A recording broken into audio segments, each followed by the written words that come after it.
जब हम असल रास्ते पर पहुंच गए तो रुक गए और खुशी खुशी गाड़ी से नीचे उतरे।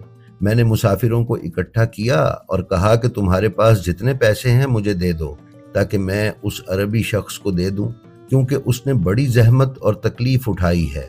अपने ऊंट बयाबान में छोड़कर हमारे साथ आया है और अब वापसी पर वो अपने ऊंटों तक पैदल जाएगा, जिसमें उसे पता नहीं कितनी देर इस बयाबान में पैदल सफर करना पड़े। ये सुना तो सवारियों में से एक शख्स ने कहा, ये मर्द कौन है और वापस कैसे जाएगा, और इस बयाबान में उसने अपने ऊंट किसके हवाले किए हैं और किसके भरोसे पर छोड़े हैं। दूसरे मुसाफिर ने कहा कि हमारी गाड़ी में तो तेल ही नहीं था।